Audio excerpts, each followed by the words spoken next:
University academy में आप सबका स्वागत है। जैसा कि आपने मेरे पिछले वीडियोस देखे थे जहां पर मैंने आपको कैरी लुक अहेड एडर के बारे में समझाया था, तो आज का जो हमारा टॉपिक है वो है साइंड मैग्नीट्यूड मल्टीप्लिकेशन। मैं आपको बताना चाहूंगी कि जो सब्जेक्ट हम पढ़ रहे हैं सीओए, हम उसके दूसरे यूनिट में हैं। तो अगर हम दूसरे यूनिट की बात करते हैं तो बेसिकली हम यहाँ पर जो सबसे महत्वपूर्ण मॉड्यूल है, जब मैंने मॉड्यूल्स के बारे में समझाया था यूनिट 1 में, जिसमें मैंने आपको बोला था कि हमारे मशीन के पास प्रोसेसर होता है, इनपुट आउटपुट होता है और साथ में मेमोरी होता है, और इन सारे महत्वपूर्ण मॉड्यूल्स को जो आपस में कनेक्ट करता है वो होता है सिस्टम बस। तो उसके बाद हमने एक मॉड्यूल के बाद दूसरा हम इसको सीक्वेंस में पढ़ते हैं। तो हमने सबसे पहला मॉड्यूल जो शुरू करा था वो था प्रोसेसर, लेकिन प्रोसेसर को समझने के लिए प्रोसेसर के अंदर के मॉड्यूल समझने ज्यादा जरूरी हैं। प्रोसेसर अपने आप में एक बहुत बड़ा मॉड्यूल है।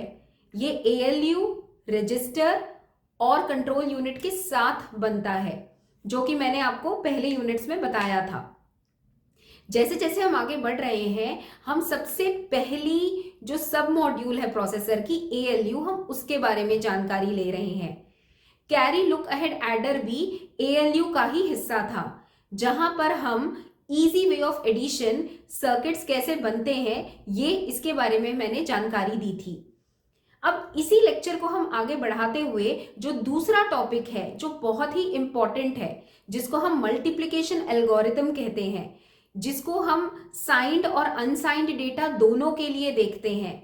तो इसमें हमें किस तरह से एएलयू हमारी मदद करता है, किस तरह से उसके अंदर के सर्किट बने गए हैं, जिस वजह से मल्टीप्लिकेशन आसानी से हो जाता है, जल्दी से हो जाता है, ये आज हम देखेंगे। तो आज का हमारा यही टॉपिक है, इसीलिए इस टॉपिक को हम साइंड मैग्नीट्यूड मल्टीप्लिकेशन एल्गोरिथम कहते हैं।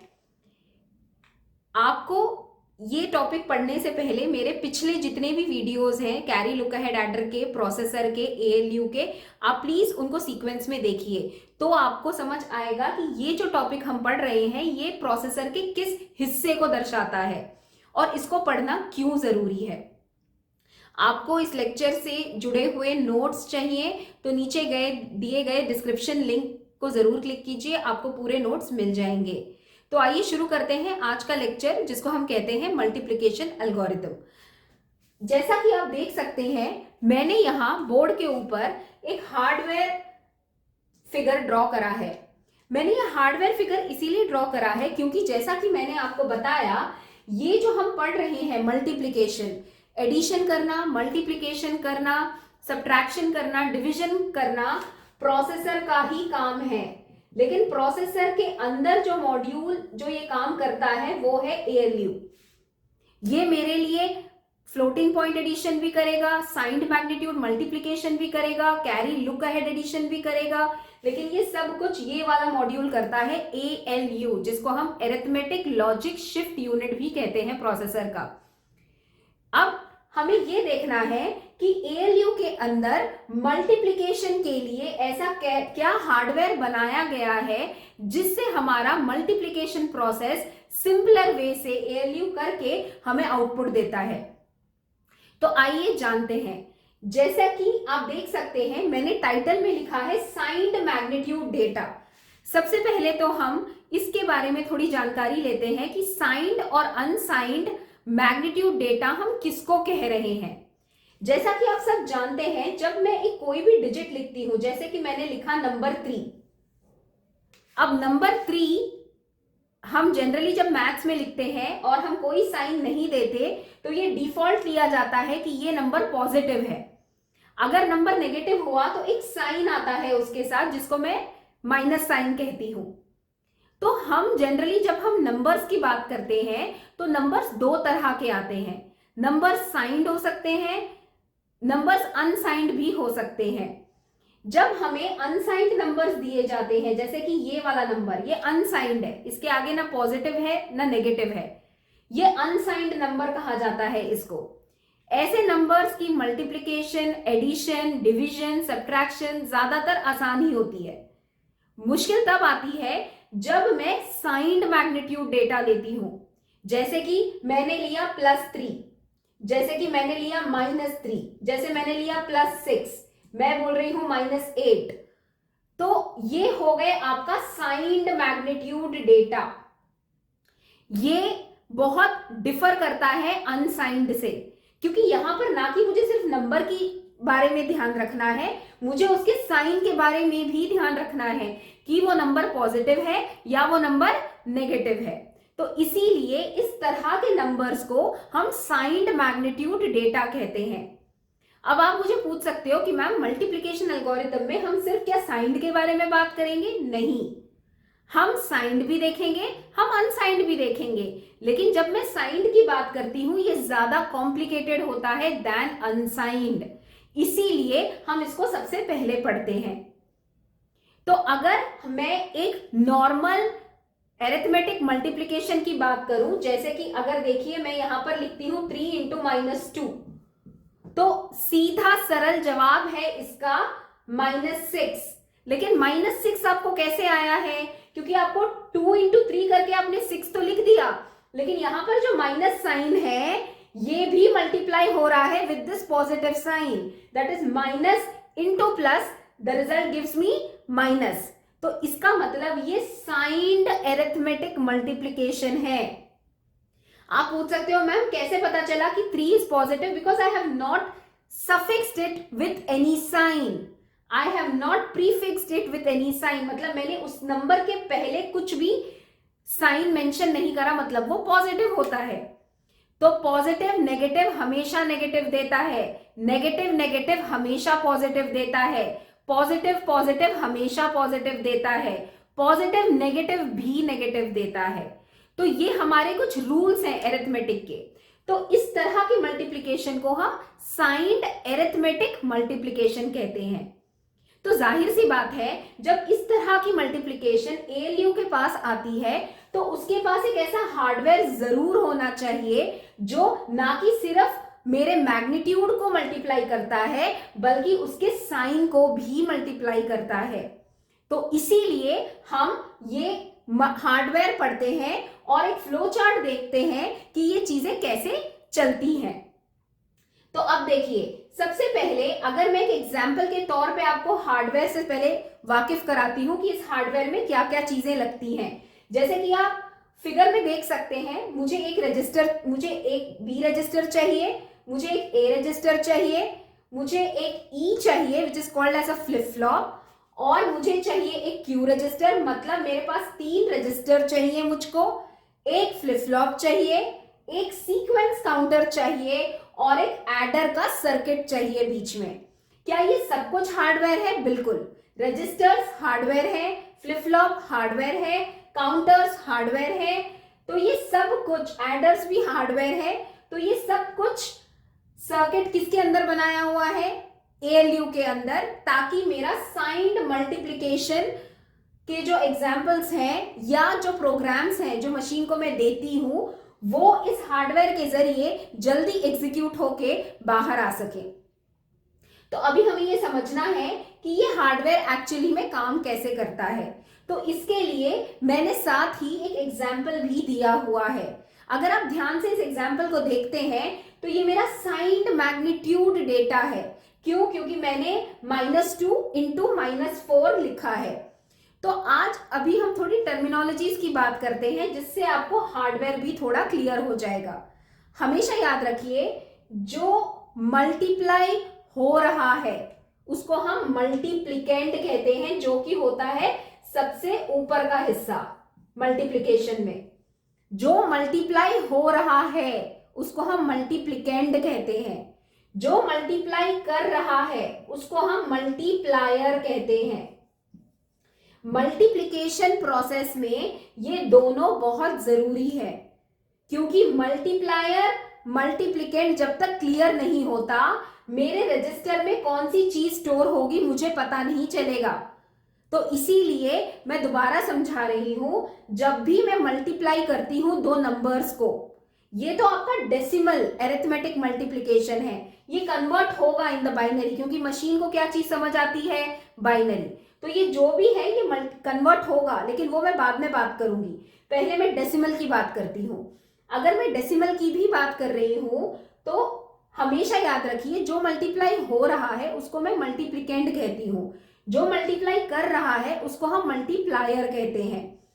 तो अगर मैं हार्डवेयर की तरफ देखती हूं तो बहुत आसानी से मुझे समझ आता है कि मल्टीप्लिकेंड जो है बी रजिस्टर में स्टोर होता है, मतलब जो मल्टीप्लाई हो रहा है वो हमेशा बी रजिस्टर में जाकर स्टोर हो जाएगा इन the form of binary, not in terms of decimal. हमें पता है ना, मशीन को तो जीरोस और वंस ही समझ आते हैं, चाहे आप उसको नंबर्स दो चाहे आप उसको अल्फाबेट्स दो, वो सब कुछ कन्वर्ट कर लेता है in the form of zeros and once.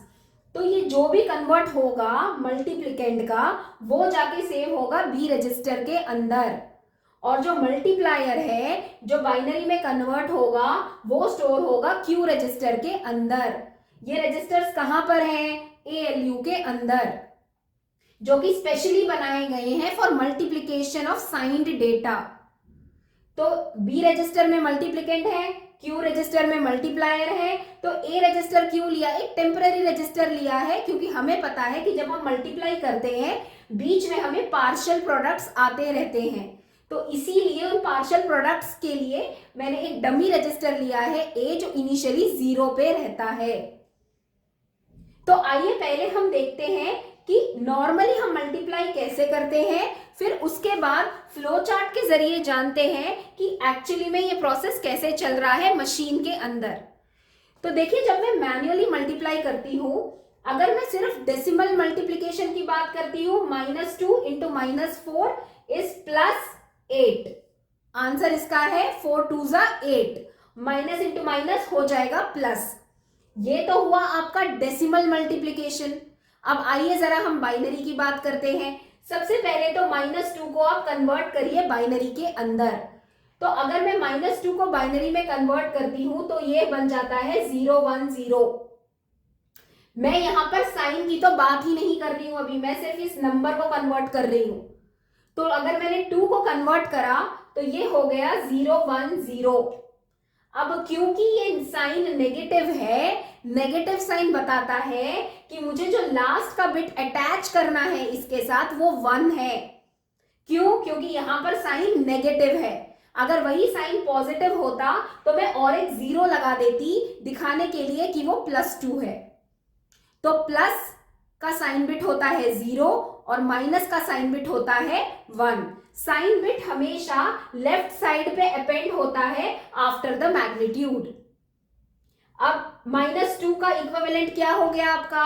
1 0 1 0। आप उसको ऐसे मत समझिए, 1 यहां पर साइन बिट है, जो फर्स्ट बिट है आपका लेफ्ट साइड पे उसको हम साइन बिट कहते हैं, और बाकी के 3 आपके मैग्नीट्यूड हैं। वैसे ही अगर मैं -4 की बात करती हूं तो 4 को पहले आप बाइनरी में कन्वर्ट कर लीजिए 1 0 0, और साइन देखिए क्या है इसके साथ? माइनस, और माइनस का मतलब क्या है? 1। तो -4 जब कन्वर्ट हो गया वो हुआ 1 1 0 0। तो ये चला गया आपके बी रजिस्टर में और ये चला गया आपके क्यू रजिस्टर में। आप फिर पूछेंगे कि मैम क्या ये पूरा डेटा एज इट इज चला गया? साइन बिट BS में गया, यहां पे साइन बिट QS में गया, और बाकी पूरा का पूरा एज इट इज डेटा उठकर रजिस्टर में चला गया है। मैंने QS से सेपरेट करे हैं BS और QS, ताकि आपको पता चले कि वो डेटा नहीं है, वो साइन बिट है, क्योंकि हम कौन सा मल्टीप्लीकेशन कर रहे हैं? साइंड मैग्नीट्यूड डेटा का, इसीलिए साइन भी जरूरी है। तो BS मल्टीप्लिकेंड का साइन बिट स्टोर करने के लिए है और QS मल्टीप्लायर का साइन बिट स्टोर करने के लिए है। हमें तो पता है कि माइनस इंटू माइनस प्लस ही होता है, लेकिन हम मशीन को कैसे समझाएंगे उसके लिए हमें फ्लो चार्ट देखना पड़ेगा, क्योंकि एक है मैग्नीट्यूड का मल्टीप्लिकेशन और दूसरा है आपका साइन का मल्टीप्लिकेशन। तो इसके लिए आइए अब हम फ्लो चार्ट देखते हैं। तो फ्लो चार्ट ये कहता है कि जैसे ही आपके पास साइंड मैग्नीट्यूड मल्टीप्लिकेशन आता है तो मल्टीप्लिकेंड को बी रजिस्टर में डालिए, जैसे कि मैंने अभी बताया, और मल्टीप्लायर को आप क्यू में डालिए। जब मैं बी और क्यू में मल्टीप्लिकेंड और मल्टीप्लायर को स्टोर कर रही हूं तो उसके साइन बिट BS में स्टोर होंगे और इसका साइन बिट QS में स्टोर होगा। अब उसके बाद फ्लोचार्ट का अगला स्टेप कहता है कि सबसे पहले तो फिक्स करो कि फाइनल में आपको साइन क्या आना चाहिए। मतलब माइनस, जैसे कि मैं कह रही हूं minus into minus gives me plus, plus into minus gives me minus, minus into plus gives me minus, plus into plus gives me plus. अब ये जो चीज हम बोल रहे हैं यहां पर, सबसे पहले अपने साइन को फिक्स करो। कैसे फिक्स करेंगे? एक्सॉर ऑपरेशन से।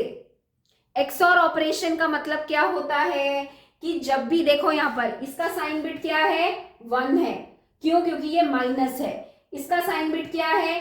1 है, क्योंकि यहां पर भी माइनस है। 1 एंड 1 एक्सॉर जब मैं करती हूं, अगर आपको एक्सॉर गेट पता है, 0 0 पे वे 0 0 पे वे 0 देता है, 0 1 पे वो 1 देता है, 1 0 पे वो 1 देता है और 1 1 पे वो 0 देता है। देने का मतलब क्या है? आउटपुट देना। जब दो बिट्स डिफरेंट होते हैं एक्सऑर में, तभी आउटपुट 1 आता है, आइडेंटिकल में आउटपुट 0 ही होता है। तो 1 और 1 का मतलब सीधा है कि आउटपुट में 0, साइन बिट में 0 आएगा। 0 मतलब इट इज बिकमिंग प्लस, जो कि एक्चुअली डेसिमल मैनुअल मल्टीप्लीकेशन में भी प्लस ही आएगा, विच इज करेक्ट। तो फ्लोचार्ट का ये जो स्टेप है, पहले ये जो मैंने लाइंस लिखे हैं AS और QS, आपके साइन बिट को फिक्स कर रहे हैं कि रिजल्ट का साइन पॉजिटिव होगा या रिजल्ट का साइन नेगेटिव होगा। उसके बाद नेक्स्ट स्टेप में हम मल्टीप्लीकेशन प्रोसेस स्टार्ट कर रहे हैं। इनिशियली A 0 पर है, ये रजिस्टर में सब कुछ 0 है, E भी 0 पर है, काउंटर भी 0 पर है, क्योंकि कुछ भी मल्टीप्लाई होना अभी स्टार्ट नहीं हुआ है। यहां पर ध्यान से देखिए, मल्टीप्लायर के कितने बिट्स हैं? 3 बिट्स हैं। तो मल्टीप्लीकेशन प्रोसेस कितनी बार चलेगा? 3 बार। 3 2 1 0 स्टॉप। ऐसा होता है। ऐसे ही तो हम करते हैं, बिट बाय बिट मल्टीप्लाई करते हैं, पार्शियल प्रोडक्ट्स आते जाते हैं, हम उसको सम करते हैं और फाइनली एक पूरा ऐड किया हुआ रिजल्ट हम आउटपुट की तौर पे दे देते हैं। बिल्कुल वही चीज ये फ्लोचार्ट भी दिखा रही है, लेकिन एक सिस्टम के साथ। अब ये कह रही है कि पहले QN को चेक करो। QN मतलब क्या? QN मतलब मल्टीप्लायर का बिट। कौन सा bit? The right most bit of the multiplier, क्योंकि Q रजिस्टर में क्या है? मल्टीप्लायर है। मल्टीप्लायर मतलब वो जो मल्टीप्लाई कर रहा है।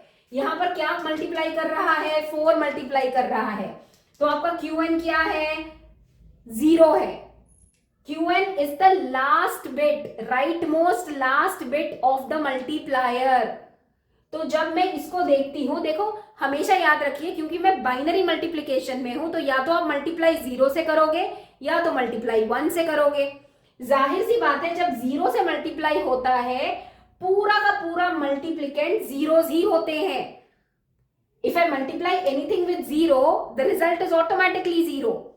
तो कहने का मतलब यहां पर मैं यही चेक कर रही हूं कि वैल्यू 0 है या वैल्यू 1 है। अगर तो वैल्यू 0 है तो don't waste time, because ultimately multiplication का रिजल्ट तो 0 ही होगा। आप डायरेक्टली E, A और Q के जो वैल्यूज हैं उसको शिफ्ट राइट कीजिए। शिफ्ट राइट का मतलब क्या है? यहां पर ध्यान से देखो, मैंने पहले मल्टीप्लायर का बिट अगर मल्टीप्लाई करा तो 0 इंटू 0 0 आया, 0 इंटू 1 0 आया, 0 इंटू 1 0 इंटू 0 0 आया। मैं इसके साथ मल्टीप्लाई नहीं करूंगी क्योंकि ये साइन बिट है, ये दोनों साइन बिट है, तभी मैंने इन दोनों को सर्कल किया हुआ है। अब जब ये आया तो जाहिर सी बात है, इसको करने की क्या जरूरत थी, क्योंकि ये मल्टीप्लायर का बिट ही 0 है। 0 into anything gives me 0 only.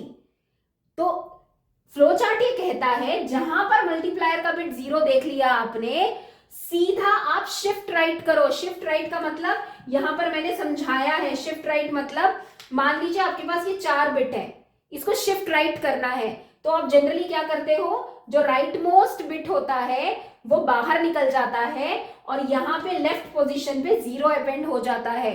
After right shift operation, the bit changes to 0, 1, 00, and what happened to this 0? This 0 is pushed right out. Right side से push हो गया है वो।